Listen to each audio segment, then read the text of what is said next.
parade of champions in AAA at 103 pounds. Mike Kahn, defending champ in this particular half of the draw at a District 3, Harrisburg against Troy Minarovic. Jim, what do you see happening here as they go center stage? Well, Minarovic has certainly been a giant killer in this tournament. He beat Andy Migianco in the quarterfinals 8-4. Andy Migianco, of course, from Trinity, District 7. He was a returning second-place finisher. And guess who beat him last year? Mike Kahn from Harrisburg. Minarovic has looked very tough coming into the finals bout against Kahn, but Kahn has been here before, and he was champ last year. Kahn wearing the green singlet. He's got the green anklet, rather. He's got the silver singlet.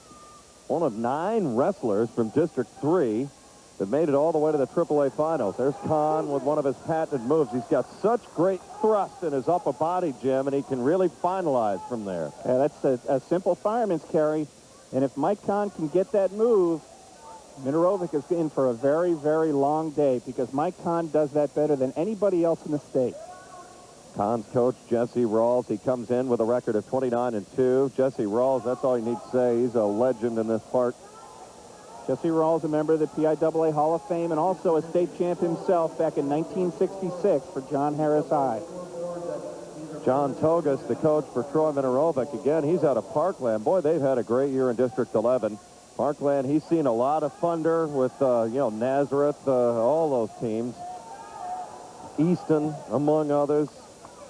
All those District 11 schools, they wrestle each other on a regular basis, and it just makes them all that much better. Well, the word out of the Lehigh Valley, some of the matches anticlimactic. But, are they battle-tested when they make it here to the States? Mike Kahn, battle-tested. He was a runner-up 2 years ago. Won it all last year with a Midas touch, striking gold. Currently with a 2-0 lead as we count out the first period at 103. Mike Kahn is a 1996 ASICS Tiger Junior National Champion in Greco-Roman. Last year in the 1995 championships, he placed 3rd in the Greco-Roman style. He is extremely highly ranked. Last time I checked, he was the #1 ranked kid at 103 pounds in the country. Well, again, this is another thing we're going to talk, especially in the lightweight divisions. When you get into a duel situation at the next level or on any level, getting the quick start in the lighter weights, what better start than a Mike Kahn at 103 if you're Harrisburg High or anybody? Yeah, Mike Kahn really gets the ball rolling for Harrisburg High at any dual meet situation. Mike Kahn ranked 1st in the state here. Troy Minarovic ranked 6th in the state coming in, but again, he has been a major giant killer, and in his match against Migianco from Trinity, he was losing 4-3 when he took him down to his back for 5 points to come out 8-4 in that quarterfinal bout.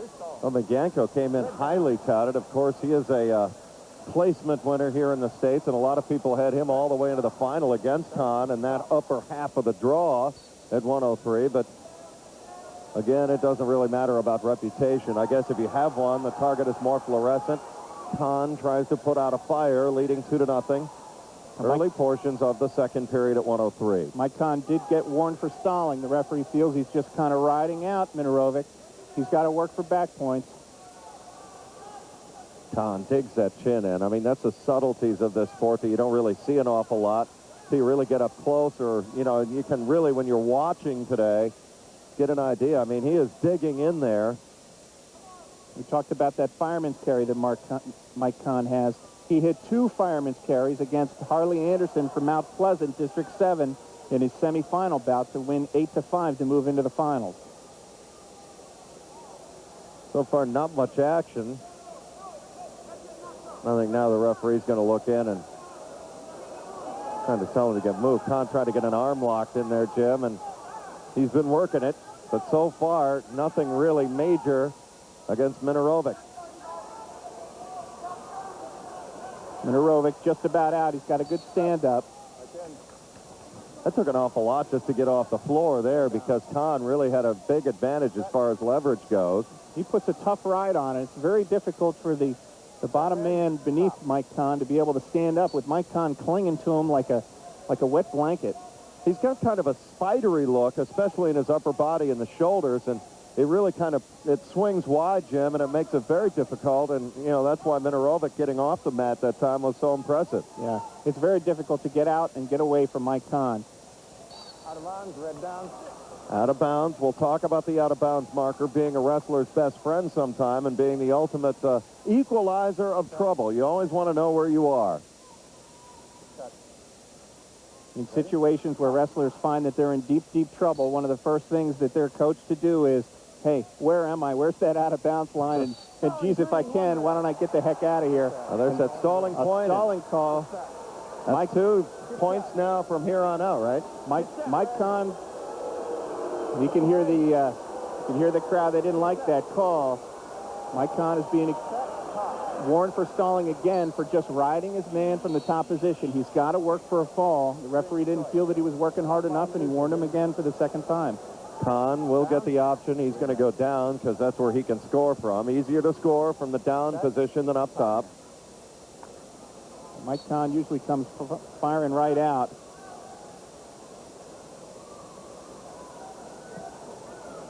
Kahn showed some weakness in his first round match against Luke Main from McGuffey, District 7. He won that match only by a score of 1-0. Well, that's the one thing about Minirovic. You know, he comes in advertised as being able to do at least one big move per match, and that's what Kahn hopes to avoid, especially money time here in this third period. One green, neutral. There's an escape for Kahn. That gives him a little bit of room to breathe with at 3-1 now. Getting late. And there's a fireman's carry of his own, and Mike Kahn has got a match on his hands. Tied at 3. Crowd beginning to roar and get into this. An electric atmosphere here at the Hershey Park Arena. Minirovic's got to get a little confidence with that nice takedown he had against the defending state champion. And confidence plays such a big, big role in wrestling. Jesse Rawls over on the Mike Kahn bench. Very calmly waiting things out, a neutral, a stalemate. Well, again, getting the job done from you know, the neutral position and on your feet. You know, we talk footwork year in, year out, match after match, Jim, and, you know, these two guys are cat quick and obviously wouldn't be here if they didn't know. Oh, definitely. And if you can wrestle well on your feet, you can go a long, long ways in this tournament. Interesting bit of strategy to give up a point. One green, neutral. Gave up the point. Minirovic confident that he can take down Mike Kahn. You notice that Mike Kahn, when he was let up, he walked to the edge of the mat and then turned around. He didn't want to turn around in the middle of the mat because he might put himself in jeopardy just in case Minirovic was hovering over top. Minirovic trying to choke off the out-of-bounds line. Again, an interesting bit of strategy by Minirovic to give up the point on the escape. It's 4-3. Mike Kahn by 1. There's your time on the left hand of your screen. Kahn hit a nice throw by right at the edge of the mat. Here we go. This will be a fast and furious finish. Kahn holding on. They're locked up like rams. Down the stretch we come. Minirovic running out of time. Remember, Kahn has been warned. Going green, one red. Oh, they gave him the point right at the last second. With 1 second left on the clock, Mike Kahn, the defending state champion, gets warned for a third time to tie the bout 4-4. Overtime. Unbelievable. Well, Mark, crowds love an upset, and they smell one here in 103. Boy, I'll say, what a way to start this triple-A match. With a fireman's carry, Mike Kahn trying to defend, but this looks like it's going to be bad. Mike Kahn, unbelievable, trying to get out of that. Minirovic, another fireman's carry. They hold their breath. Jesse Rawls, the head coach of the Cougars of Harrisburg High. Kahn trying to spring a move. Still nothing there. What a start this is in the parade of champions at AAA at 103. Boy, he's just pushing Kahn's head, and he just slides out of bounds to buy time with 1:23 to go. Go, Red. Stay in here and work. Back in the center, both of these guys. Minirovic got an arm. In on a single leg. Kahn has the overhook in. Well, this crowd's really in. He's got his arms locked, Jim. Mirovic locking his hands. He's going to try to lift it. Khan putting a lot of weight on it, trying to keep his weight down. The defending state champ in the fight for his life here with District 11. Local Troy Mirovic. Oh, they called a stalemate in the crowd. I'm not sure I agree with that call. Given enough time, I think Mirovic might have gotten a couple of points out of that. Oh.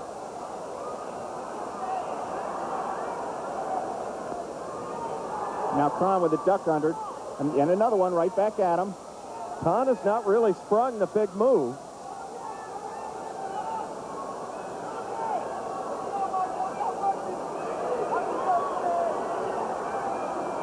I'm sure that Mike Khan would like nothing more than to be able to get that takedown and secure that second state title. Mirovic has his shoulder in. Mirovic has different ideas. He tried to throw by. Khan tried to throw by. It didn't work. There's the time remaining in OT. Stalemate again.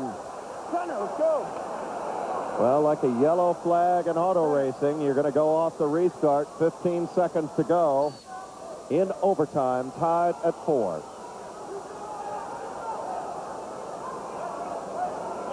It looks like we're going to go to 30 seconds and a ride out here. A couple seconds left. Oh, and they ran out of time. Khan kept the overhook in. All right, let's explain what this is all about. There are no more overtimes than this. It's a 30-second ride out, Jim. The strategy here. 30-second overtime period. Mirovic is going to take the down position. He won the toss. He's got 30 seconds to get out. Mike Khan's job is to hold him down for that 30 seconds. If he doesn't hold him down, he loses. And if Mirovic can't get out, he loses. I'll count the clock down, Mark. An electric start to things as we go to the ride out. 30 seconds. Someone's going to win. Someone's going to lose. Khan and everybody holding their breath. Mirovic, Khan's got him down, still looking. All Mirovic has to do is turn it. Khan holding on. There's your time remaining in the ride out, and they go out of bounds. 14 seconds to go. Mirovic got out and turned and faced Khan, but he wasn't completely free from Khan's grasp. Khan still had a bear hug, which he quickly used and tripped him back down to the mat. This is something else. There isn't a winner here. There's a survivor. 4 seconds. 4 seconds. Mike Khan is going to defend his title. He's got it. What a match at 103. Wow.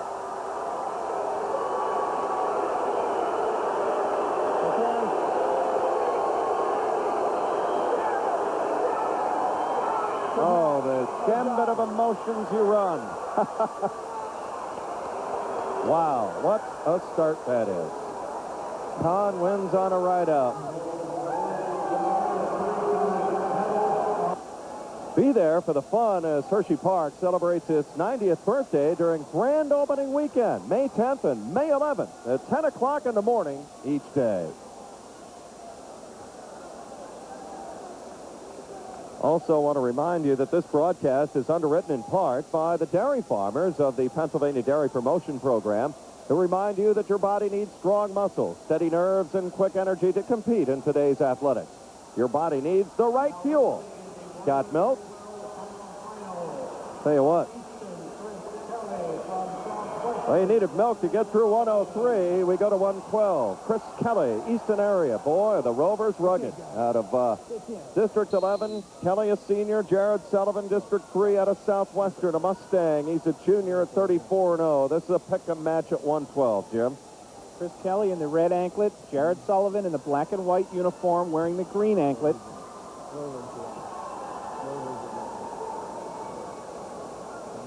These guys obviously shop at the same singlet school. Have the same designer, Jim. Now, Easton has had about 6 different uniforms, and this just happens to be one of the 6 that they've got. Whatever, there's an aggressive start already. It was good before we went out. Takedown before we went out. And you can hear the referee saying that he had the 2-point takedown before they went out of bounds. Remember that the out of bounds, is one wrestler, one supporting point from each wrestler has to be out of bounds for the wrestling to be stopped. And you can see the cut on Jared Sullivan's head. Yeah, he must have gotten bumped there. I don't know if we would be able to pick that up on replay. Let's check in with Mark Shuey. Mark, it's right to the ceiling here at the Hershey Park Arena for this 1997 version of the Parade of Champions in AAA and the PIAA Wrestling Championships in an electric atmosphere. It sure is. It is packed from the floor to the rafters. They're expecting around 8,000 fans here this evening for the AAA venue. And Jared Sullivan, we're seeing him wrestle Chris Kelly. Jared Sullivan is one of 9 unbeaten wrestlers that we'll see here tonight battling for a AAA state title. Jared Sullivan coming out of Southwestern. He's battling Chris Kelly, and looks like everybody's ready to go here at the 112-pound weight class for the AAA state title here at the Hershey Park Arena, where it is jam-packed, every nook and cranny of this building. Well, they had a great one out of Southwestern a few years ago. Joey Wilderson, a 3-time state champion. He was a hammer.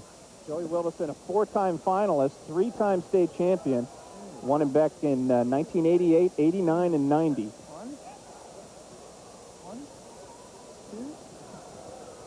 Well, Sullivan, they patched him up here in the opening period. It's 2-0. Chris Kelly with an early lead. So we're just getting warmed up here at 112. Chris Kelly, very impressive in his first 2 matches to make it into the semifinals, winning by a score of 9-0, and a second period fall in his second match against Noel Medina from Reading, District 3. Jared Sullivan in his preliminary bout against Paul Sajek from Pennsbury, District 1, had a technical fall of 15-0. In his quarterfinal bout against Rick Warren from Greater Latrobe, District 7, he got a fall in 3 minutes and 2 seconds. Face the other way, son.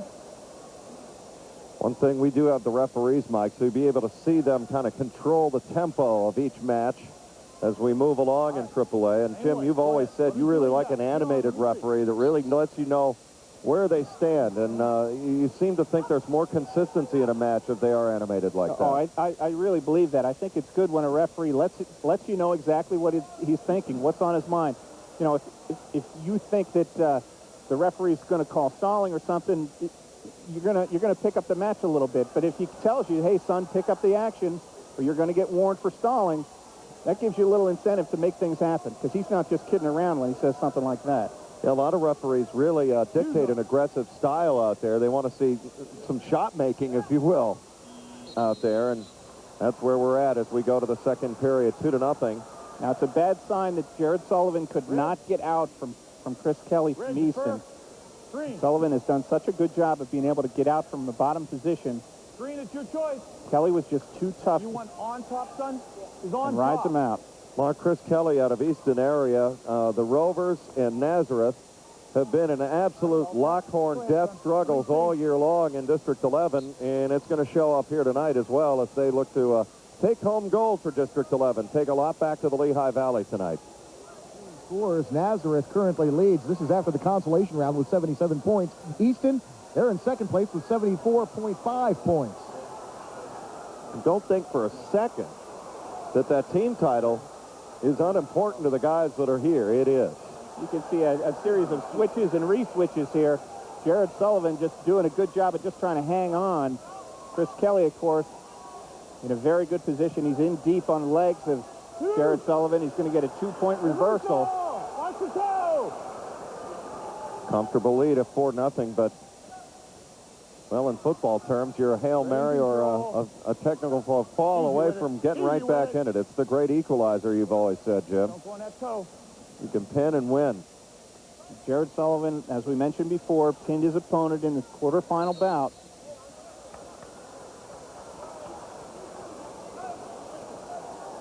David Cox, the coach at Southwestern now. Mark Bowersox, he was the one that brought Joey Wilderson here, and really that program took off, as you mentioned, with Wilderson in the late 80s, and has been a real power and a real force to be reckoned with in District 3. Oh, definitely. Since. All right. And get on easy. Don't drop on him, okay? Okay, son. Good start. I like this referee. He's, Go ahead. Nice and easy. he lets you know right where you're standing. He lets you know what he wants.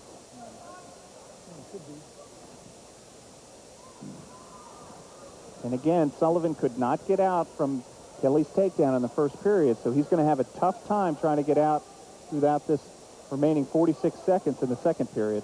What kind of mental type of things are you going through? You know, it's taken 4 matches or 3 matches to get here to the final, and you're doing it every day. You're trying to make weight all year, and here it is all on the table. Well, the added drudgery of making weight day after day is it's just an absolute nightmare for these kids. They do get a 2-pound weight allowance added on in January, and for a tournament like this, they'll get 1 pound allowance per day.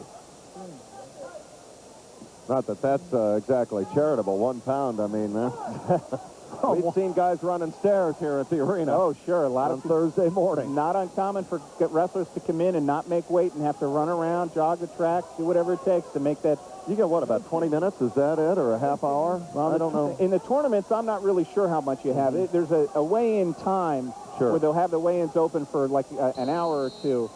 And I suspect that during that time period, all you have to do is just make the weight. You're down, Green. It's a little different in a dual meet situation. You do have a very limited time slot to make that weight if you miss it. Okay, go ahead, son. Counting down the final 6 seconds of the second period in the championship at 112. Ooh, another stall warning. No, it's a caution. Or caution, rather. Caution warning on Chris Kelly. Get on, let me sit. One more caution, and it'll be a point.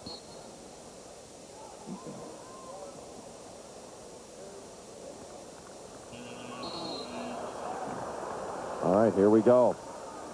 Well, it's 4-0 right now, Chris Kelly. Neutral. All right, guys, here we go. Kelly, confident on his feet, decides to take the neutral position. That's correct. Let me back up. Ready? He also lets you know where what's on your ledger. 2 cautions. And Sullivan just got in a little bit too deep. Kelly's pushing him over backwards for a 2-point takedown. Yeah, Kelly's put that move on now twice. He's up to a comfortable 6-0 lead. Last year's championships, Chris Kelly lost to Chucky Connor from Pennsbury, who was the eventual champion at 112 pounds. He lost to him only 2-1 in the preliminary bout and did not place.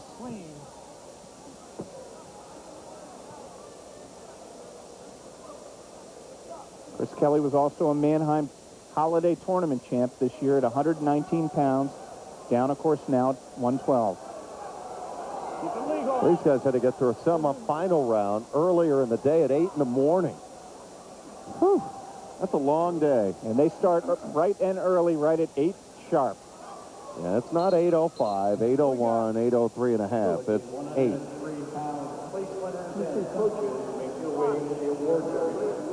You in the center. I want you in the center. Get back.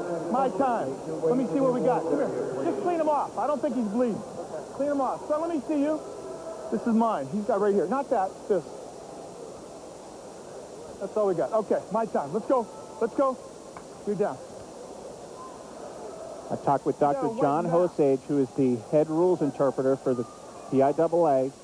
He told me that cleaning up blood does not go on the 5-minute blood injury time clock for a wrestler.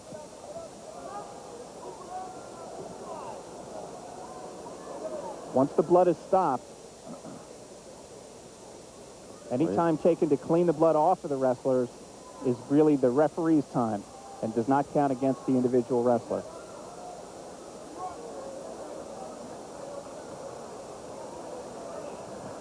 Well, they're counting it down. That's been a workmanlike effort for Chris Kelly out of Easton. And Sullivan simply cannot get out. He cannot get away from Kelly. Kelly being so tough from the top position. Kelly's lost twice this year, 39-2. He's 76-9 overall in his career. He's a senior. Part of the great story this year at Easton out of District 11, and he's riding it home right now. He's a safe bet. Keep it legal. Keep it legal. We had nothing. Keep it legal. No points awarded yet. Everything clean. If he sees the clock wind down, it's over. Chris Kelly with a 6-0 victory. Good job, fellas. Congratulations, Make it guys. 6-1 rather. Great season, They gave fellas. Sullivan a escape point, and that's it. There are the awards at 103. Mike Kahn with an epic ride-out win over Troy Minorovic in a battle that had this place electrified. Really, from midway through the second period on, it was a struggle of will. Troy Minorovic, what a great match he had against a returning state champion. took it down to the wire. Mike Kahn held on for the win, literally, in that 30-second overtime bout. Mike Kahn, a two-time state champion from Harrisburg High. One of the bouts of the night is expected to be at 119. Anthony Rivera out of Shikellamy, 35-1. Phil Lockoff is his head coach. He is only a sophomore. He's out of District 4. Mike Pirzola, freshman, Neshaminy, District 1. Ed Curran, his coach. He's 36-2, and boy, you love Pirzola's style so far in this tournament. I really do. Mike Pirzola has been absolutely awesome. And he's got the red anklet on, and Rivera will be in the green. Pirzola in on a quick low single leg with a quick takedown. Pirzola does not waste any time making things happen. He's continuously looking for single legs, and if he gets a chance, he'll put in a good throw. That's another quick takedown. Pirzola and Rivera met in the semifinals of the Mannheim Holiday Tournament. Pirzola pinned him in 1 minute and 29 seconds. No, he still had control. Which is one of the reasons why I think Rivera's going to hang near the out circle for a while, just to kind of feel things out. When you get stamped out in 129, I have a feeling that sticks in your mind for a while, especially in a rematch situation like we are tonight. Well, Rivera's record is 35-1, and that's his only loss is Pirzola. He still has something. Pirzola has 2 losses coming into this tournament. One was to a Blair Academy wrestler, and he lost in the Mannheim finals, Mannheim Holiday Tournament, to Bill Smith from Greensburg, Salem, but that was up at 125 pounds. He lost that match 8-3, but now he's down to 119, and he looks good. That's the one thing about these lightweights. We've talked about this, and let's go to Mark Shuey, Matt's side, for his thoughts. Mark? Well, you're looking at Mike Pirzola. You know, in this tournament, there are 26 wrestlers competing for state titles here at the AAA level. 18 of them are seniors. 7 are juniors, and 1 is a freshman. And we're looking at him right now, Mike Pirzola of Neshaminy, and he is currently having a very good match as he's going in against Anthony Rivera of Shikellamy. Shikellamy, a very rich wrestling tradition in itself. Tried a quick headlock, didn't work out. Rivera riding with the half Nelson. Rivera put on an absolute takedown clinic in the semifinals against Matt Plaster from Penn Manor District 3, winning that bout 9-3 to make it into the finals. He's got a deep, deep half Nelson on Pirzola. Shikellamy, the Braves, what a storied program that is. I mean, they wrestle everywhere, everybody anytime. And a lot of people, you know, here in Hershey tonight, Central PA wrestling fans, very familiar, because Shikellamy always comes down to the Cedar Cliff Duel.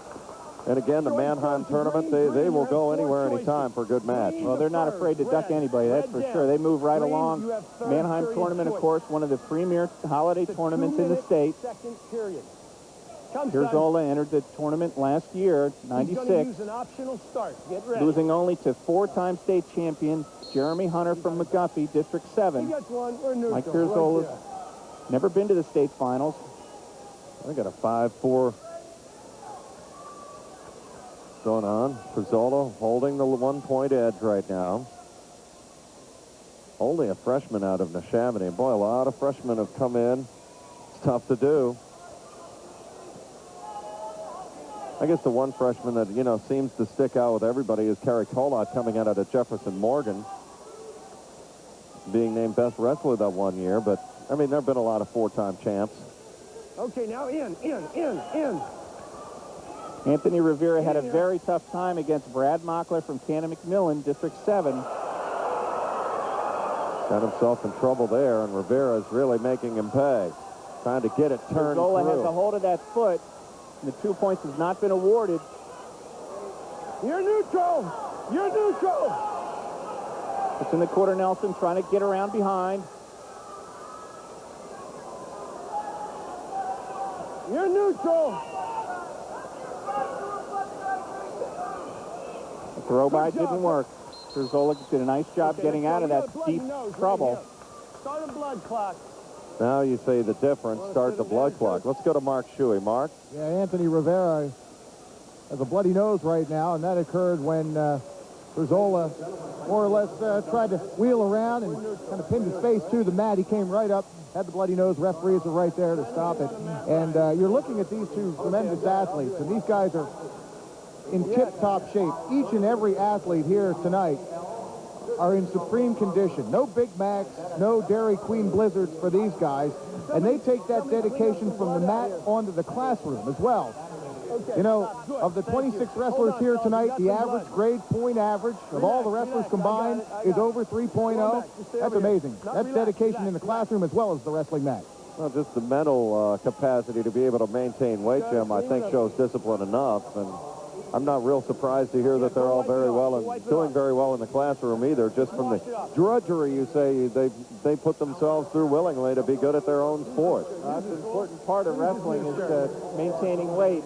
And certainly all these coaches make sure that these guys hit the books in addition to the wrestling mat. Fellas, we're in the second period. Well, the head coach, Ed Curran, say, don't stop, don't let anything slow down your momentum. 5-4, there's the time remaining in the second period in the championship here at 119. 35 seconds, fellas, 35. No.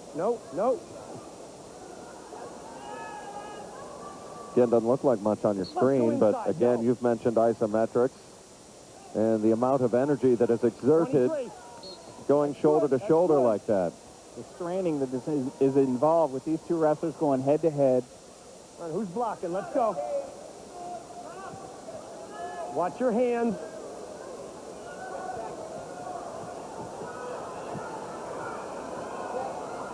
I got it. Final seconds tick off now in period number 2. Good And job, fellas. Great 4 minutes so far. I got Green with a choice, and he takes down. Rivera in his quarterfinal bout Okay, you know where you are, fellas. beat the returning Let's go. second-place finisher from last year's tournament at 112, Brad Mockler. Kenny McMillan, District 7, 4-3 in overtime on a stalling call that was called in that 2-minute overtime We are period. neutral. Everything's tied 5-5 with the escape.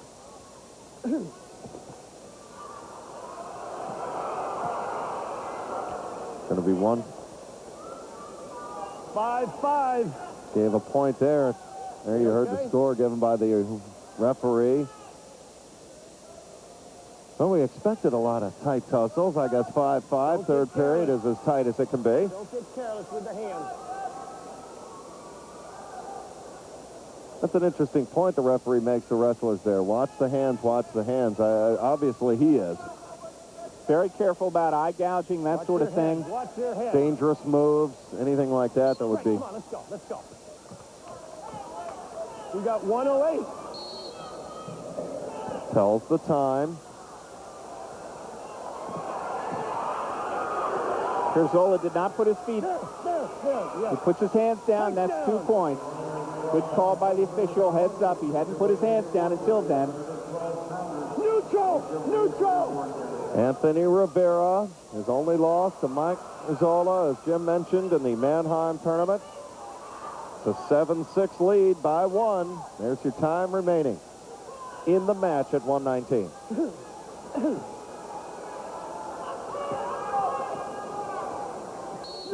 No. We're neutral. They're neutral as they go out of bounds.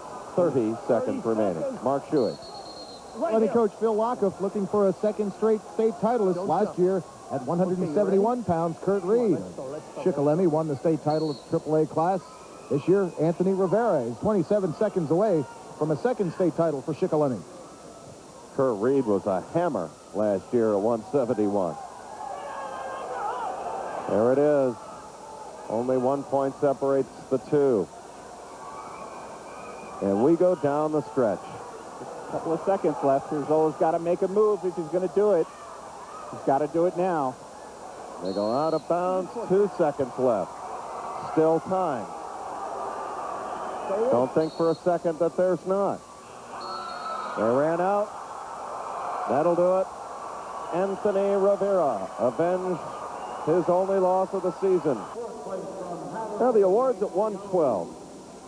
The winner there was Chris Kelly out of Easton. He is a 6-1 winner against Jared Sullivan from Southwestern. Well, the Rovers wrestled everybody, wrestled tough, wrestled out of state. It's already paid off at 112, and a good effort tonight by Chris Kelly, start-finish, Jim. Definitely. He had what it took over Jared Sullivan. Of course, Jared Sullivan undefeated. He's not undefeated anymore, and Chris Kelly is our champion at 112 pounds.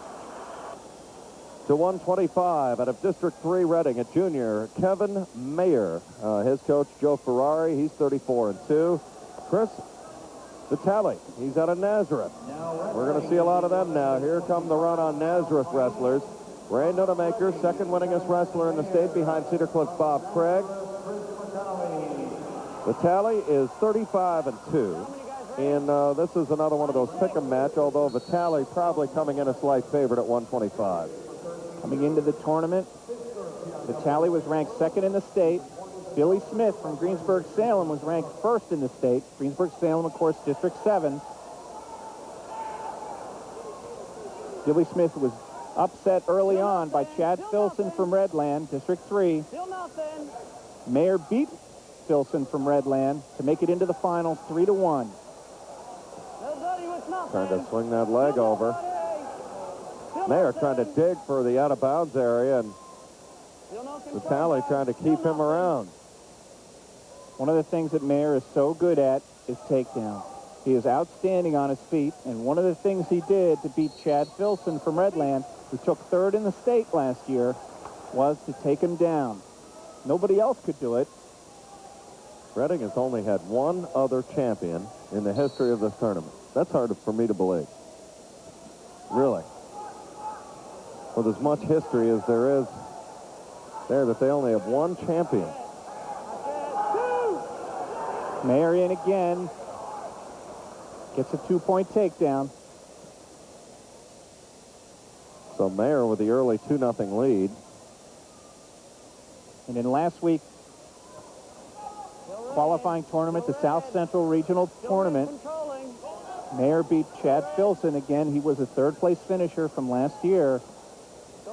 From Redland, beat him 5-2 in the Southwest Regional Tournament.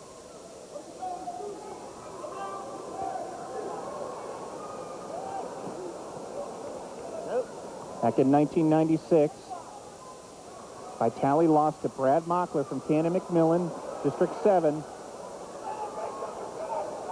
6-5 in the quarters, and ended up placing 5th in that tournament at 112 pounds.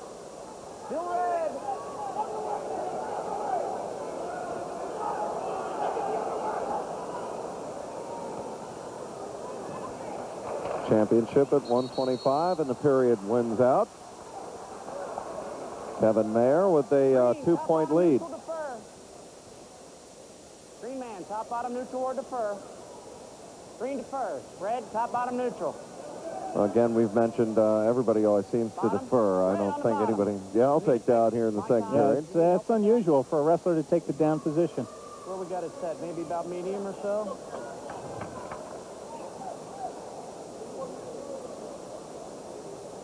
That first period, Mayer was in a little bit of trouble. Vitale had him in a little bit of trouble and wasn't really sure which way to go with his man. Finally, Coach Joe Ferrari from the sidelines yelled, "Take him the other way, take him the other way." As soon as that happened, Kevin Mayer listened to his coach, took his man the other way. Vitale got out of the difficulty, and the period came to a close. Now we've got an equipment problem right now being addressed by the referees. Kevin Mayer of Reading, he is just a junior. Chris Vitale from Nazareth, he's a senior with a record of 112-31 in his career at Nazareth. Need help with the snap? A little bit of equipment problem here for Kevin Mayer. Okay, stay set. There we go.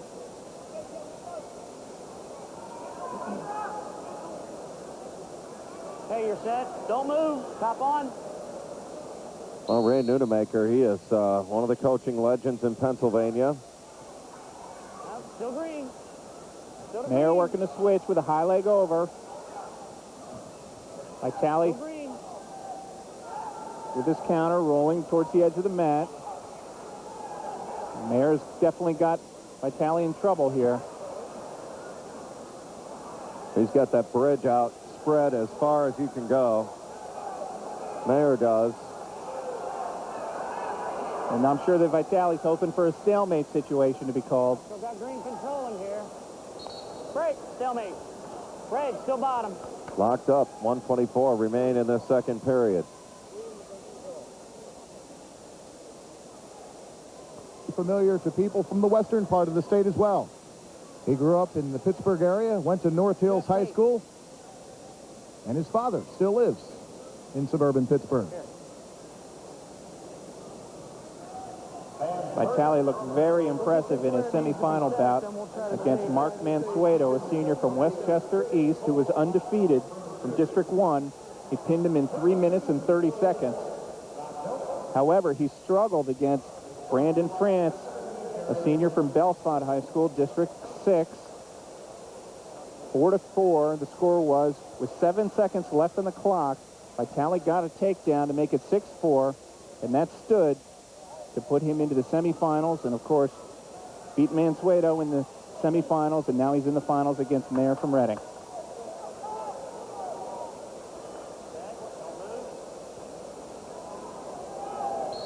Vitale will come out of the top position again in the blue singlet. Top of your screen right there as they go center stage. 2-0. I'll tell you, Kevin Mayer, he hasn't really had a whole lot to work with, but he's on top, leading 2-0. Got that takedown, which he is absolutely famous for. He is so tough on his feet. Still green. Mayer's still working that switch from the bottom position. Vitale doing all he can do to just kind of hang on. Let's go. Keep action. Again, they move that foot around and everything else.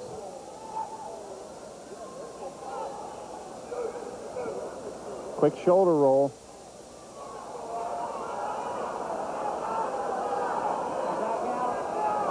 Mayer's going to get a one-point escape here. Green, still control. Neutral. He's out. We're neutral. 5-0 now. No, the back. Okay, 3-0. You got a point out of that. Okay. Final 10 seconds of the period, counting off. There's your score. Kevin Mayer with a 3-0 lead. Mayer cannot afford to give up a takedown. That's one thing about Mayer. I mean, it's been nothing spectacular, really, for him throughout this whole postseason run that he's been on, but he's managed to get a lead, and when he gets the lead, he locks it down, Jim. He's hard to score points on, and one of the things that he doesn't do is he doesn't get himself in trouble. And when you don't get yourself in trouble and you're hard to score against, you can go a long way in this tournament.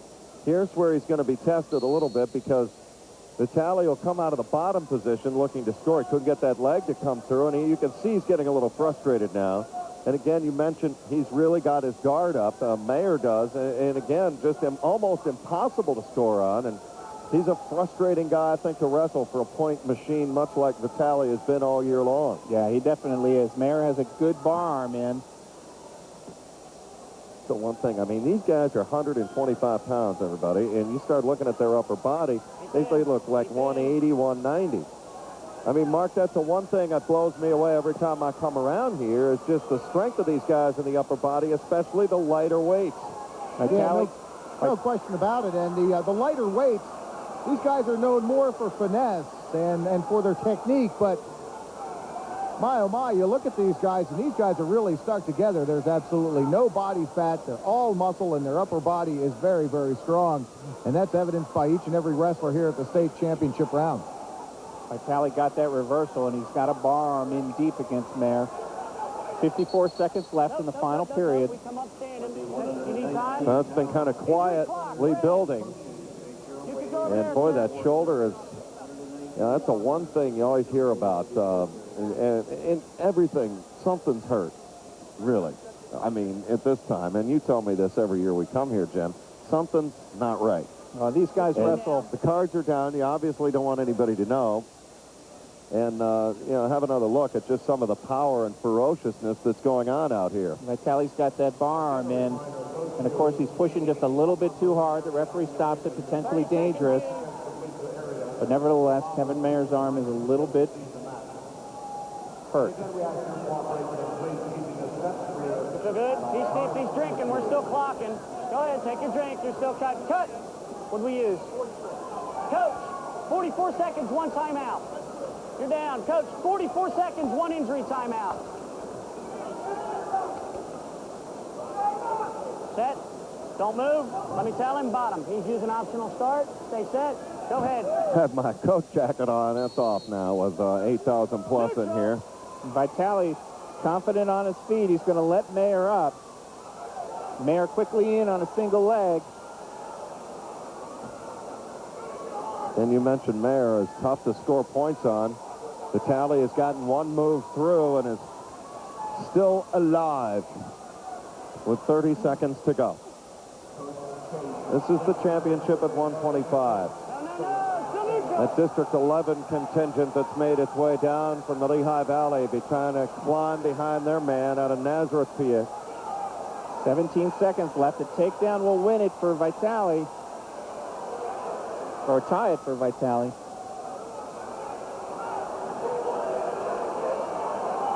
Four seconds to go. Mayer holding, and gets it done for District 3. And Reading has a second state champion now. And the gambit of emotions, again, it's tough, and that shoulder really, really hurting Kevin Mayer. Nice job, gentlemen. Shake hands. Anthony Rivera standing tallest of all with a tough 7-6 win over Mike Perzola of Neshaminy. He's a sophomore, Perzola a freshman. Wouldn't be surprised to see these guys even in inverse order in years to come. This is going to be a rivalry. This is definitely a rivalry for years to come. Mike Perzola, one of the most exciting wrestlers I've ever seen in a tournament.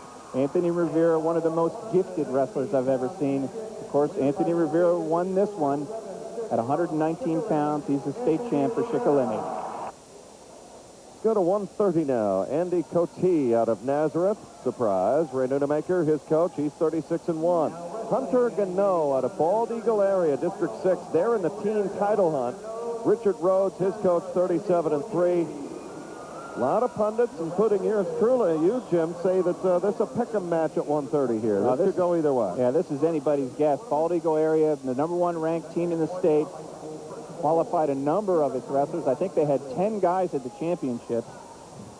Hunter Gano, of course, in the finals. He's a junior. Andy Cote, again, from the tradition-rich Nazareth wrestling team, and a quick takedown for Nazareth. Cote in the green anklet. Gano is in the red. Well, Gano's only a junior. Cote, he's here for the last time. He is a senior. And he had some interesting experiences just in his own home bracket before he made it to Hershey, which I'll get into here in a little bit. You watch action here in round number 1. Lines, guys. Go 114. Here we go. Gary Root of Easton is a guy that had lost 9 matches earlier this season and had lost a couple of times to Cote, and then they beat him in the Northwest final. And, Mark, that just goes to show you, and that was one of the reasons why Easton ended up winning a team title in one of the more prestigious matches in the Lehigh Valley earlier this season. Well, that's right. These two schools have a tremendous rivalry down there in District 11. Andy Cote of Nazareth lost to Gary Rudy of Easton in the Northeast region, like you mentioned, and it cost Nazareth the team title. But here's Andy Cote, the state finals of 130 pounds. Hunter Gano beat Rudy, by the way, the kid out of Easton that we were referring to in a ride-out, and then went by Mark Conley. Mark Conley of Downingtown got by him 5-4 to get to the final. Cote had to go overtime. He's won 11-4. And beat Blaze Mucci 10-4. So, I mean, he hasn't really been tested so far. He's leading there 2-1 as you see the moments in the first period counting away. After 1996's last year's championships, Hunter Gano came in as a Northwestern regional champion. He lost to Brian Green from Hempfield, District 7, 9-2 in the quarters, and did not place. Red, you down? 1 second. The thing that gets me, and we'll have time to really get into this even because we ride into the second period. Set, Red. I mean, you think about on, losing track in day one, and I ask you this year in, year out, just the mental anguish of that, and then you got to wrestle all the way back, and there are some guys who are tough enough to wrestle all the way out of the consolation bracket and get third place. To lose your first match in this tournament and still place third is so hard to do. To survive the wrestle-back situation, both physically and mentally, is nearly impossible, but every year a couple of people can do it.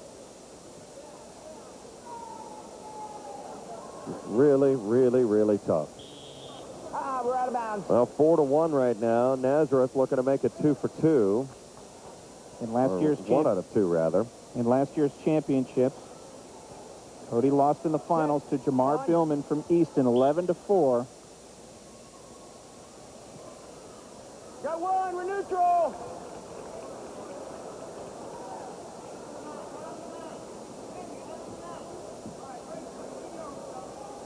Well, so far, Cody is in real good shape with a 5-1 victory, and he's looked strong so far into the second period. He has very much frustrated Hunter Gano's attack. But Gano is an explosive guy. And I mean, he is just one move away, and all of a sudden you're looking up at the ceiling and the meter's running on back points. Nothing. Back in here, guys. Let's go. Andy Cody was up at 145 pounds for the Bethlehem tourney this year. He beat Jay Costco from Hazleton, who is a semifinalist at 145 at this tournament here at Hershey, 10-8 in that finals for the Bethlehem tournament.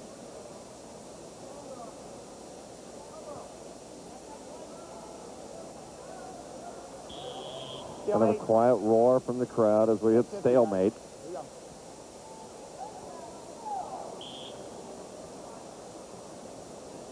Andy Cody came in as a Northeastern second-place finisher. The Northeastern champion, of course, Gary Root from Easton. Hunter Gano beat him in the quarterfinals on a tiebreaker right-out. Score tied 1-1.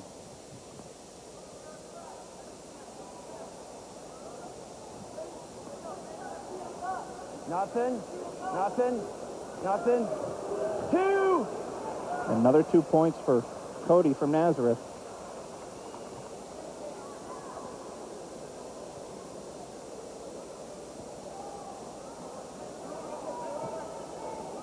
You can kind of see it on the face of Hunter Gano. He is totally frustrated. Crowd getting a little antsy, too. 7-1. I mean, it has been all Andy Cody here. 36-1. That only loss that we mentioned was to Gary Rudy of Easton. That's great, guys. 7-1. And Hunter Gano rode him out, literally, in the second overtime, in the semis, or in the quarterfinal. I'll learn to read these brackets someday. It's unbelievable to me. This is why this tournament just always mind-boggling. Every match has a number to it. And somehow the train runs on time. It's never out of place. Year in, year out. It is never out of place. This thing runs like a watch. This is the scoreboard, and we'll get a picture of that scoreboard, and I'll exemplify my point before we're done here. But we'll concentrate on this third period of action because needing to get on the comeback trail is Hunter Gano right now. He is behind the 8-ball, 7-1. And not much sand left in his glass here in 1:30. Now, Cody really has not shown any weaknesses. He's just kind of hanging on in this third period, content to hang on and let the clock run out. You can see that. That's what this match has always been. 7:46, and that's when these guys come here at 1:30. It'll be match number 746. Period. Done. Guys like you, though, Jim, know how to read these programs and, you know, how to dice everything up. Oh, yeah. Well, they start out with the first match of the day. It's Thursday morning is match number 1, and it just sort of moves right along from there. And I know Mark Shuey knew what that 746 meant too, right, Mark? Oh, absolutely. I was just looking at the team point totals, and Nazareth came into this finals round with the lead, 77 points. They have never won a team point total, but Andy Cody's doing his bit to make sure that Nazareth more or less extends their lead over District 11 rival Easton. They have come into the finals round with a score of 74.5. Nazareth, 77 points. Right now, Andy Cody, who is banged up right now, they're looking at his ankle, leading 7-2 with 39 seconds to go in period number 3. Mark, I know you're mat siding away from where we are. We just saw the replay there. And, you know, Jim, you mentioned, we've talked about the hands and everything else. I mean, you got to get every advantage you can think of. And these guys have been doing that all year long. And sometimes something gets turned the wrong way. No, that happens all the time. You feel their pain. Yeah, position is key, and sometimes it can be a bad position for somebody's joint, an elbow, a knee, and it's not uncommon for injuries to occur.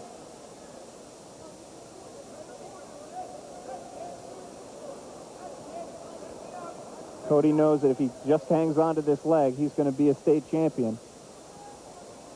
Riding it home. There's your time remaining in the match at 1:30.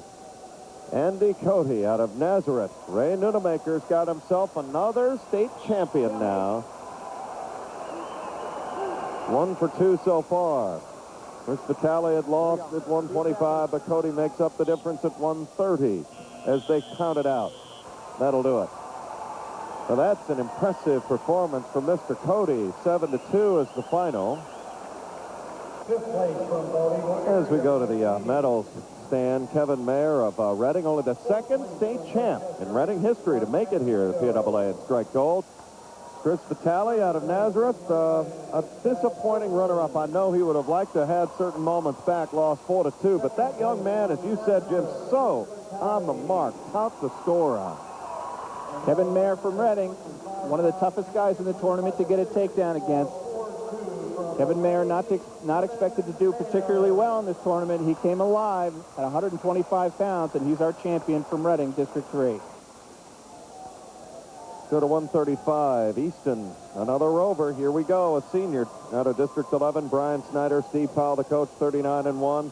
Jeff Rusak out of Muhlenberg, District 3. Senior Peter Horst, his coach, he's 34-1. But, Jim, I guess, Dyson, what are we looking for here at 135? Well, and certainly Jeff Rusak from Muhlenberg was not expected to be in the finals. He was not ranked at all at any time during the season, and he is very much a surprise finalist. On the other hand, Brian Snyder is from the tradition-rich Easton stables. Look for him to take it to the limit here in the finals at 135 pounds. We got off to such an electrifying start at 103 with Mike Kahn and Tony Minorovic. Everything's been kind of anticlimactic since then. Maybe these guys can stir the pot a little bit. Brian Snyder in the black and white uniform wearing the red anklet. Jeff Rusak in the blue uniform with the big yellow M on his chest wearing the green anklet. The Mules of Muhlenberg. Looking thing, Muhlenberg has never had a state champion. So Jeff Rusak would look to be their first.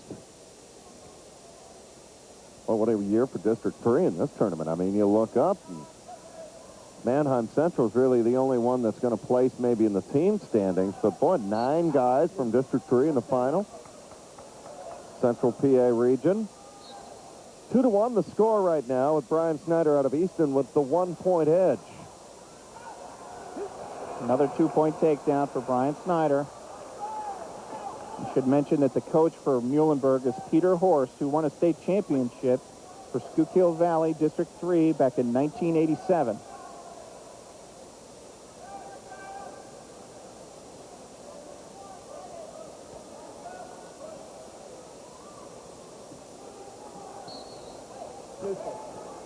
Brian Snyder survived a quarterfinal bout against highly ranked Mark Hoffer from Manheim Central District 3 on a score of 4-3. Snyder was losing 3-2 with 10 seconds left in the third period. Got the takedown to make it 4-3 to move on.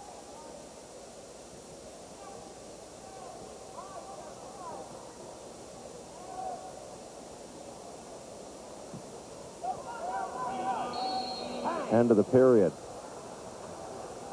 Well, you can see kind of a rivalry developing. 4-2, still very close.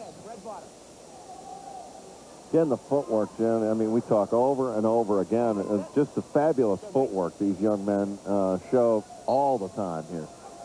A lot of the wrestling moves from the top, from the standing position, are simply done just to sort of push your opponent so he shifts his weight from one leg to another. That gives you an avenue of attack so that you can grab a hold of a leg, pick it up, trip him to the mat to get a 2-point takedown.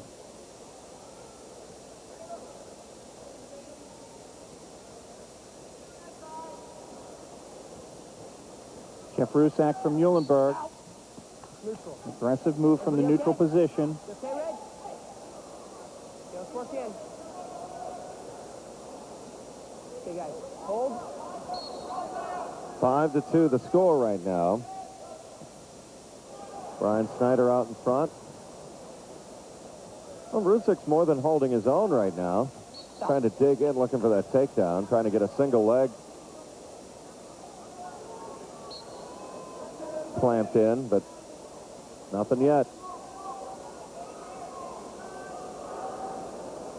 Brian Snyder from Easton survived his semifinal bout against Corey Ace from Franklin High School, District 10, 2-1.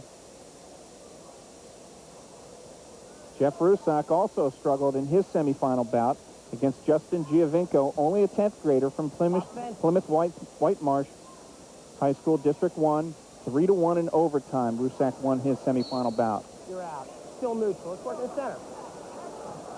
Rusak's got, he's tall.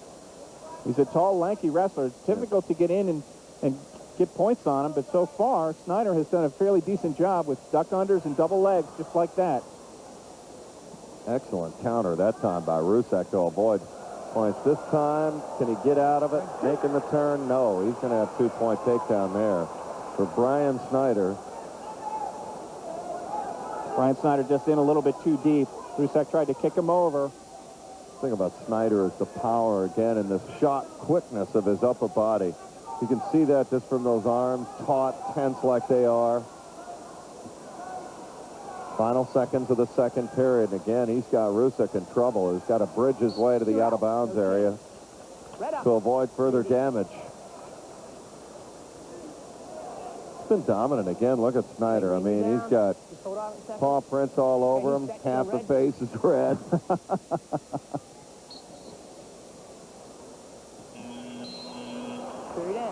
3 minutes. Okay, Green, Third period, 2 minutes to go.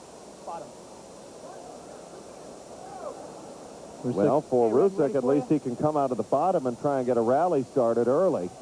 Okay, go ahead. He may give up the point. We'll see. Nope. Yeah, he did. Okay. Rusak has been good on his feet. He may be wearing down, though. I mean, you sense that at least toward the end of the second period. Rusak, that is. But we'll see. He's probably going to try and dig in. He's got one last flurry. He's got to start rallying, though. Running low on some time as we are in the third period. Championship at 135.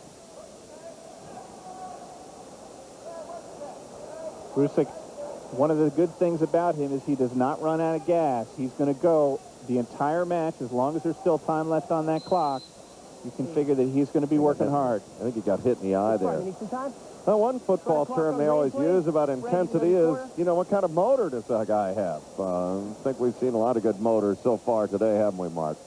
Yeah, we sure have. And, you know, you may wonder, as you're watching these athletes compete for state titles, what does it feel like to be a state champion? Well, I asked Kevin Mayer of Reading, who moments ago won the state title at 125 pounds. First of all, let me say he was beaming from ear to ear. You just couldn't wipe the smile off his face.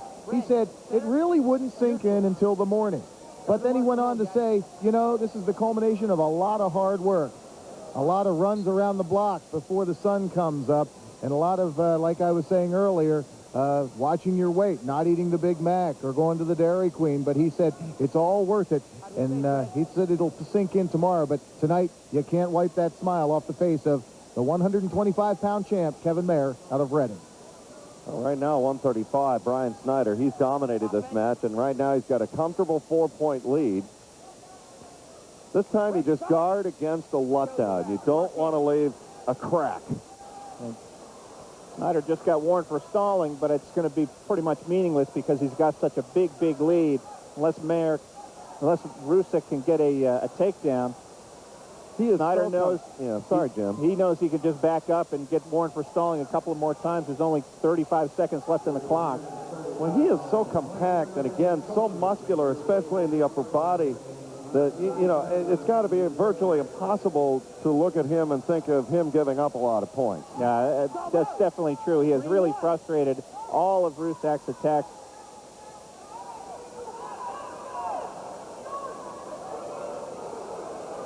Now, he's not even going to begin to take a shot on Rusek. He's running low on time. Here we go.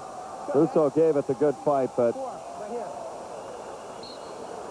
Brian Snyder is just too much. Wow, impressive. Again, nothing fancy there. Okay, thanks. Winner. At 130, Andy Cody of Nazareth. First of the night for Nazareth in gold medal category.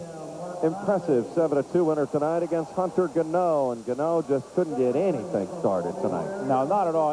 Andy Cody was so tough. Nazareth, again, Ray Nunemaker does such a nice job coaching these guys. Cody only had one loss this year. He's a state champion at 135 pounds and another mark in the state champion ledger for Ray Nunemaker from Nazareth High. Going to 140, one of the true hammers in the tournament, Jamar Billman. He is out of District 11. He's a senior out of Easton area. Steve Powell's his coach. 39-0. Dan Wilson, he comes in the prohibitive underdog, District 3. He's a junior out of Solenko. John Little is his coach. He's 31-10. He's got the most losses of anybody that made the parade of champions in AAA. And whoa, what a story Jamar Billman is. A hammer. Every year there's a wrestler that just excels, and Jamar Billman is one of those wrestlers. You could see him right off the bat going for a high move. Well, they are already looking. The meter's running. Jamar Billman making a statement here early on in the first couple of seconds of the first period. He has got Dan Wilson tight. Got him. Whoa, my. Well, we didn't get That is scary. We didn't get a chance to talk a lot about Jamar Billman, but one of his big triumphs this year is beating Sonny Marquette from Walsh Jesuit High School in Ohio. It's returning state champion. Wow. Jamar Billman has signed with Penn State University. You can see Dan Wilson from Solenko straining to get off his back. Jamar Billman, a master at this sort of thing. Lays him down flat, putting all his weight on top, and that's it.